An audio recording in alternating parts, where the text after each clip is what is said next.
आज कल्याण ग्रामीण मधील साबीरबाई शेख, धर्मवीर आनंदी दिघे साहेब, मनोहरजी आंबवणे यांच्या खांद्याला खांदा लावून ज्यांनी काम केलं ते काळूरामजी झाटे, अनंतजी सुरोशी यांच्या मार्गदर्शनाखाली कल्याण ग्रामीण मध्ये शिवसेना पक्षाचं काम केलं असे जुने शिवसैनिक दोनच आहेत।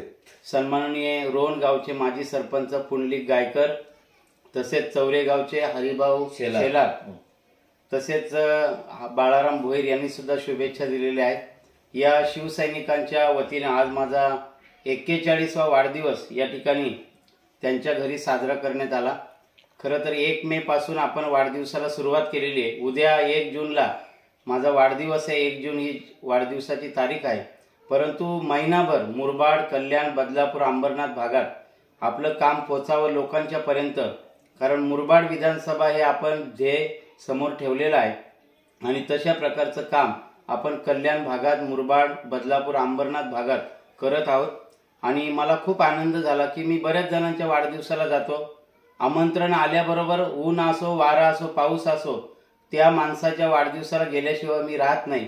परंतु माझ्या वाढदिवसाला जे भरभरून प्रेम मिळाला पाहिजे ते प्रेम आज मला या 2 शिवसैनिकांच्या माध्यमातून मिळालेलं आहे। कारण त्यांनी मला स्वतः घरी बोलावून, भरत शेठ तुमचा वाढदिवस आम्हाला साजरा करायचा आहे, कारण कल्याण ग्रामीण भागात प्रत्येकाच्या घरी येणं जाणं माझं होत असतं आणि या भागामधला जनसंपर्क हा दांडगा आहे, ओळख फार मोठी आहे आणि म्हणून आज हरिभाऊ शेलार यांच्या चौरे गावात या 2 शिवसैनिकांच्या वतीनं माझा वाढदिवस या ठिकाणी साजरा झालेला आहे आणि भविष्यामध्ये त्यांच्याच मार्गदर्शनाखाली मला या भागामध्ये काम करायचं आहे।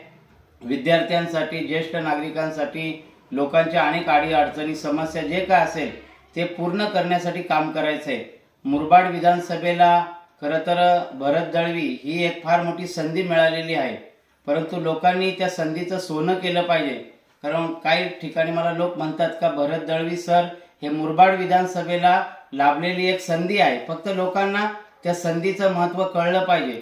ते महत्त्व या 2 शिवसैनिकांना माहिती आहे, म्हणून ते नेहमीच मला पाठिंबा देतात, माझ्या पाठीमागे उभे राहतात। रोहनगाव आणि चौरेगाव ही दोन्ही गावं जवळजवळ आहेत आणि त्यामुळे आज दोघांच्या वतीने माझा वाढदिवस या ठिकाणी साजरा करण्यात आलेला आहे। मी त्यांचं मनापासून या ठिकाणी आभार व्यक्त करतो आणि भविष्यात कल्याण ग्रामीण मधली जेवढी गावं आहेत त्या प्रत्येक गावात आपला मंच आणि आपला पक्ष पोहोचवण्याचा आपण प्रयत्न करणार आहोत, लोकांच्या समस्या सोडवण्याचा प्रयत्न करणार आहोत। मी सर्व जुन्या शिवसैनिकांचा आशीर्वाद घेऊन आजपासून पुन्हा एकदा कामाला सुरुवात करत आहे। धन्यवाद।